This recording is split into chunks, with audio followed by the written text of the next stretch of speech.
everyone. Today I will show a case study of the practice of language partners in an American Study Abroad program in Beijing. I'm not sure how many of you know language partners, so first I will explain who are language partners.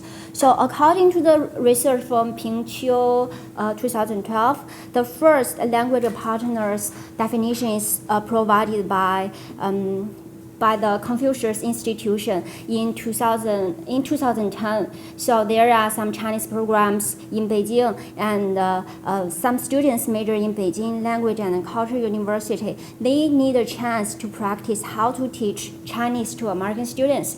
So the organization established the relationship between Chinese college students and American students to help to give Chinese students a chance to practice how to teach Chinese and give American students extra tutor to learn Chinese.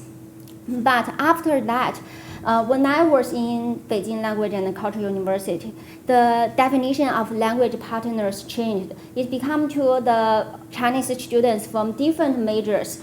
We want to learn American culture and we want to make some friends and we want to practice English. So we begin to volunteer to be language partners and to ask American students, our students from different countries to be our language partners. So usually we will make a deal like we talk in Chinese in 1 hour and we change back to English for 1 hour. So it's totally volunteer.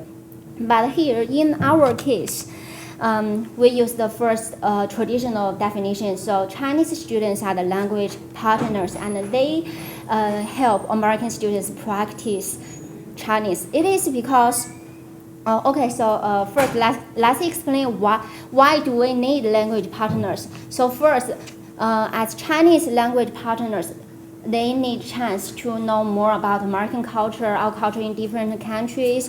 And for students majoring in teaching Chinese, they need a chance to practice teaching skills. Because as we all know, a good student in education college maybe is not a good teacher. So practice is very important. And then for American students, also, language study in class is always different from learn languages in daily life. Like when I was a language partner, my friend, she is from America, and when we when we went out for dinner in a restaurant, she just translated a sentence from her textbook. She said, "I would like some rice," directly into Chinese. 我要一些米饭. It makes sense, but it sounds weird because in Chinese we will say 来一些米饭, 来点米饭, 或来一碗米饭. So just if I translate the Chinese sentence into English, it will be come with some rice. So it's totally different when you speak Chinese and when you learn Chinese grammars in class. And there's another, and also American students, they need Chinese language partners to help them to know more about Beijing life in other Chinese cities. For example, do you really believe the top 10 good restaurants in Yelp are the best restaurants in your place?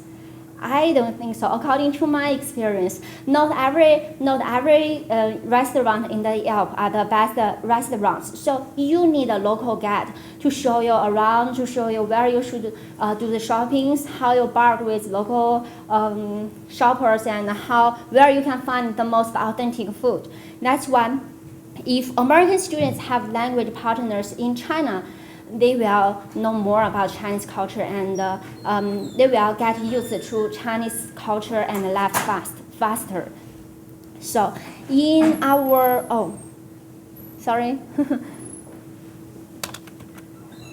in our research,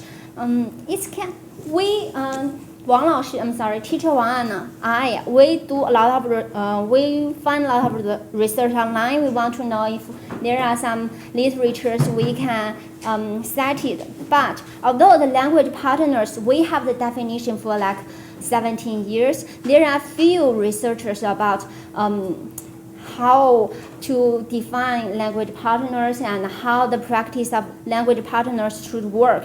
So we can like do our own research, and it's kind of like the first research. So we talk about the participants and the methods, results. We analyze the data and we give a conclusion. Our conclusion, we believe language partner works. So our conclusion is more than that. We give some suggestions about how to organize a practice of language partners.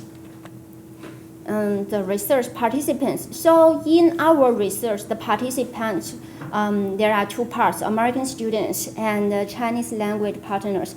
Although Chinese language partners only speak Chinese and they don't practice English, but they can still learn American culture from American students. And the American students, they are students selected by the U.S. departments, and they went to China with full scholarship. So there are high requirements for them. They cannot speak English. Once they speak English to host family or language partners or the teachers, they need to quit the program and go back to China, go back to Americans. So American students have a lot of pressures in China at that time. They really need someone can be friends to help them and talk about their feelings and tell them how they can survive in Beijing, a totally strange city. And in our research, there are totally 31 American students and 17 Chinese language partners. For the research, we use surveys in the end. Actually, we get feedback from both language partners and American students weekly. We want to know what happened every week, what did they do for every week. But in this research, we only use the survey in the end because we think it's a good summary, and weekly feedback are too much, and sometimes they are repeated, so only survey in the end. And our research is kind of like mixed research because we have both quantitative analysis and qualitative analysis. The results are talked from two parts. The first part is language partner, and the second part is American students. So for the survey, all the language partners give us their feedbacks. So we got 17 surveys back from language partners, and we only got 22 feedbacks from American students. I think it is because it's the end of the program and they really want relief. They don't want to do any Chinese homework, so only 22. But their comments and their opinions, I can feel that are very sincerely. So I think their comments are very considerable, are very nice for this survey.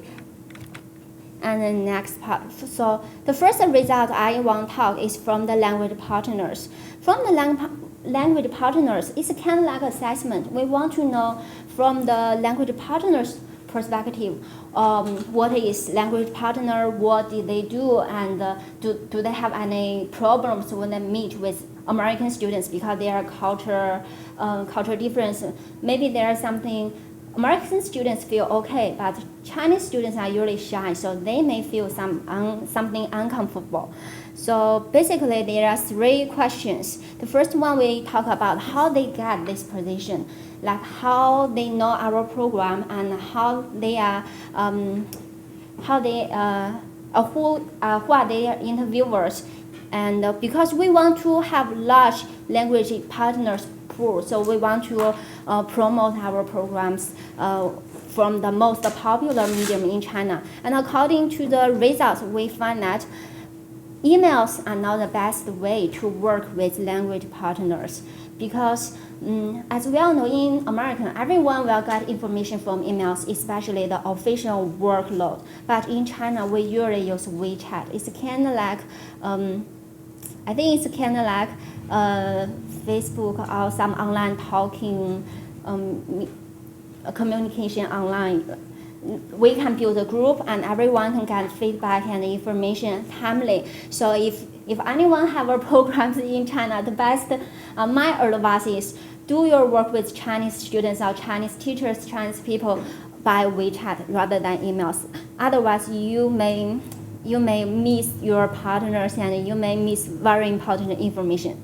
And the second one is what activities do they offer? So I think from the result we can see the language partners and American students, they have different feelings for the activities. So language partners, they still believe they are tutors, so they give American students a lot of time to study. They help with their grammars, help with their oral practice, help with their research, and help with their homework. And only a few times they used to walk around with American students. And most of the time, I think they will have a conversation in coffee shop or in a restaurant. And I think the language partners feel okay to talk with American students and help with their homework because they believe once they help with the American students' homework, the American students benefit from them and they feel happy. If they play with American students, they feel guilty being a language partner because they think it doesn't help. And the last question is, what kind of problems did they meet? The problems is Chinese students complain American students are not very. They always late for their meeting and they are careful. They just meet as friends, so they don't take it seriously. They will change their schedule randomly. Like today, oh it's rain, can we change to a different time? But actually, the Chinese students also have their own personal life, so they feel not okay if they change their schedules randomly. And the language partners always meet the American students by themselves rather than. I think the language partners never invite their friends to meet with American students, but American students sometimes will invite their friends to meet their Chinese language partners. And I think Chinese language partners think it's not okay. They just want one-by-one study time. And the results from American students. So we have 3 multiple choices from American students and 8 open questions for them. And the multiple choices questions, we talk about personal characters. The first one we talk about gender because there are both girls students and boys students in our program, and there are both girl language partners and boy language partners. So there are English, so I think you can understand. So the most of the American students believe it's okay. They feel okay with the language partner's gender. If someone have different ideas, they believe it's better to have language partners at the same gender with them. And the next one we talk about age. I feel I feel shocked because everyone don't want language partners younger than them. I'm not sure if it's a culture here, but we can see they believe it's okay. Otherwise, they choose someone older or the same age with American students. And then major. So although American students want to have fun with Chinese students, they want to travel to different places, they want to eat, they want to shop, they want to visit places of interest, still they want study. So if we talk about the major of the language partners, American students still believe the students majoring in teaching Chinese as a second language are the best choice. They still want their language partners can solve some grammar problems, can help with their homework. And for the open questions, we focus on activities because we know the American students in our program have a lot of pressure because they can only speak Chinese in class, and they have it's an intensive program, so they use 3 months to study grammar, words. They have a lot of homework. We want them to have fun with Chinese language partners, so we focus on activities like what activities you did with your partners, and what activities you like, what activities you don't like, and what activities you didn't do but you wanted to do. So basically, the summary of the activities can from the 4 topics. The first one is talk. Language partners always invite American students to for dinner. So otherwise for Starbucks to have a conversation, because I know Starbucks here is normal, but Starbucks in China, I think it's still a fancy place. So, and they believe Starbucks can help American students feel comfortable because it's their culture. But I think if Chinese students, I think American students want their partners invite them to some places more Chinese.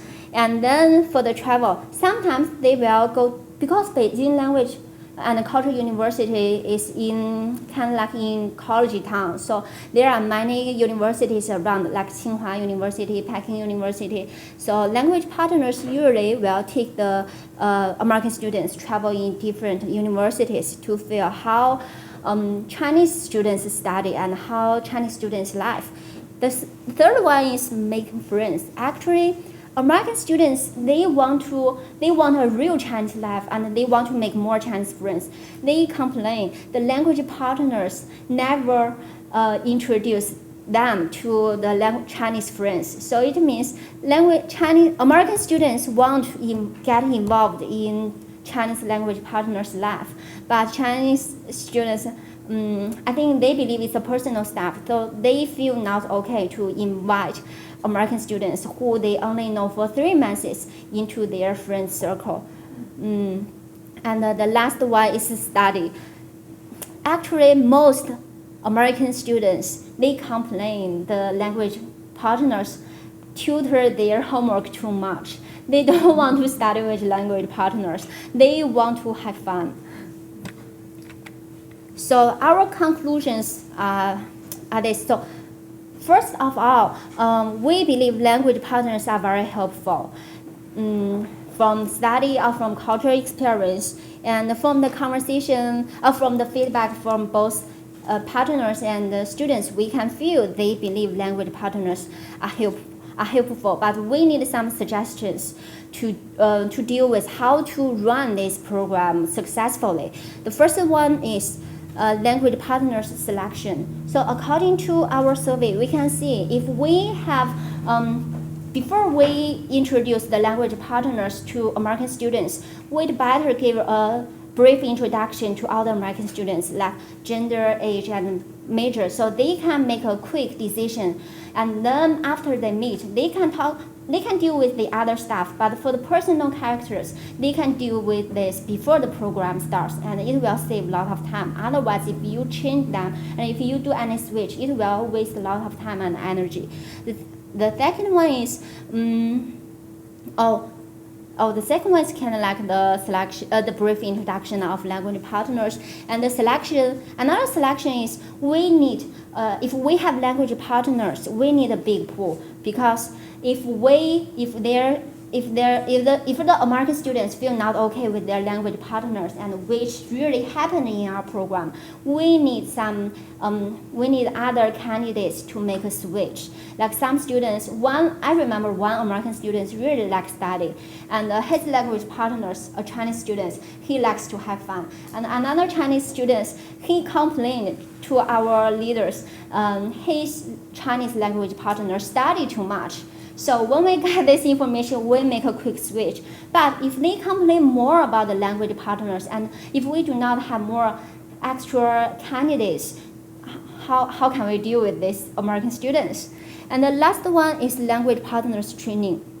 The training is we need to, for the training part, we believe if we can invite some old language partners to introduce their own experience, it will be a good idea. Like, and also because language partners, they never know how American students feel, so we can share the result of our survey, and we will tell Chinese students, if you are a language partner, you'd better not study with your students until they ask help for you. Otherwise, you'd better invite them to some, your family, invite them with your friends, invite them to some coffee shop, invite them to some places of interest. So I think training is very important to the language partners.